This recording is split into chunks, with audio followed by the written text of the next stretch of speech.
All right, the president's team has stepped up to the microphone. They just walked outside of the courthouse. Let's dip in here and listen. Been more honest, coming from the judge who has already predetermined that my client committed fraud before we even walked into this courtroom. I'm not here to hear what he has to say. Then why exactly am I being paid as an attorney, and why exactly are taxpayer dollars being used in this courtroom? The answer is very clear. Because Miss James wants to stand right here like she did this morning and call my client a liar, call the company fraudulent, and make a name for herself. She said this morning that the numbers don't lie and they won't lie in this case. Well, Miss James, I have a message for you. The numbers didn't lie when you ran for governor, and that's why you dropped out. And the numbers don't lie when President Trump runs for office in 2024. And those numbers are loud and clear. This country is falling apart.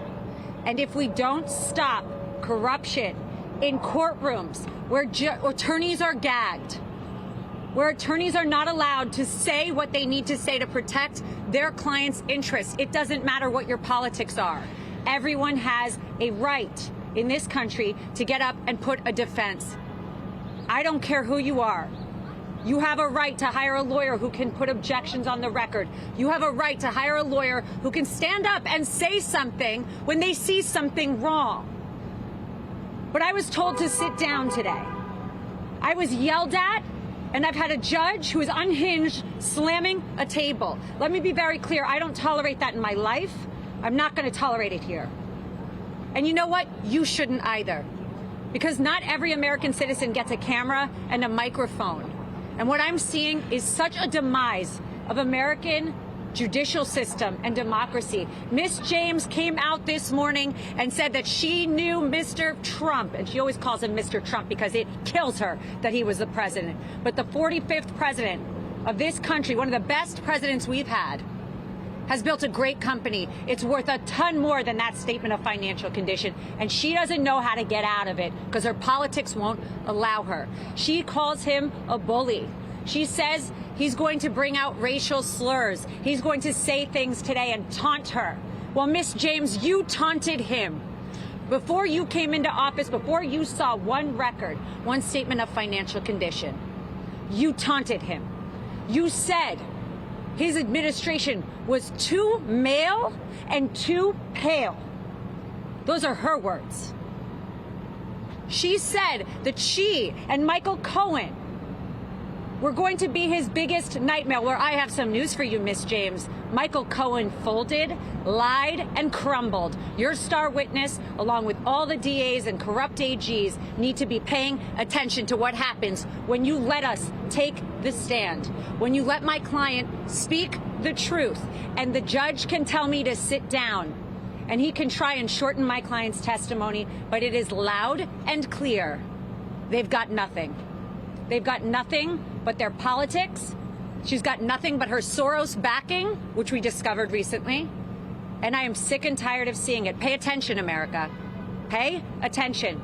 Because when you're in court one of these days and you don't have a lawyer that has a microphone, and you don't have a lawyer that can go on TV, and you've got judges gagging them, what are you going to do? We need to fix this country. And we need to stop what is happening in this courtroom. President Trump is worth a lot more, and she wasn't ready for it. She doesn't understand it. And before she rushed to judgment, she should have thought about attacking somebody with over 50 years of real estate expertise who changed single-handedly the skyline of New York City.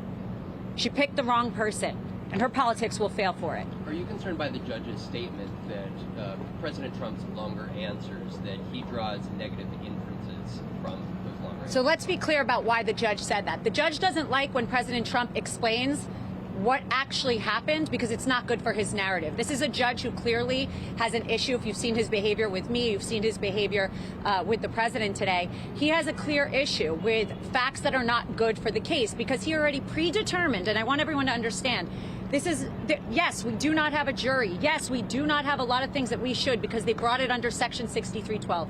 But this judge decided this case and liability before we walked up those stairs. I didn't have a shot. So right now we're sitting here doing a whole dance, and the only thing they want are facts that are bad for Trump. That's why he's silencing him. That's why he's telling him short answers, and that's why he's clearly enraged. His face is red. He came in hot, and he doesn't know how to handle him. Knowing the judge is the one who will decide the penalties, have you urged your client, President Trump, to keep his answers more concise based on the judge's urging? If my client was worried about people's penalties on him, and that's supposed to silence his right to free speech and his right to take a stand and explain, then I wouldn't want to represent him. My client's done nothing wrong. His answer should be full, and if they try and silence him, the record will reflect that, and we'll deal with it on appeal. Yes. Anything else? Why did the president plead the fifth last year if he was willing to testify today? So everything is done strategically. I can't get into that. The truth of the matter is, the fifth was done in an EUO, which is a special proceeding. Once they brought the case, we decided it was better to fight the facts. But frankly, I never thought that she would bring the case, because once you see what his actual values are, you see that there's no there. But, you know, she gets a lot of attention from this. You all are sitting out here. She comes out. She calls him a liar. I mean, this is third world stuff. You're not allowed to run before you even know what somebody's company is, before you even know what their financials are, and call someone a liar and call them a fraud and base your politics on this. Miss James would not be the Attorney General but for President Trump. Let's be very clear about that. And that might hurt her a little bit, but that's the facts. The facts hurt. That's why she wasn't a good governor. She didn't make governor. She didn't even come close. She used this case as a cover. Numbers don't lie, Miss James, to use her own words. Numbers don't lie. Anything else? Thank you, everybody. Thank you.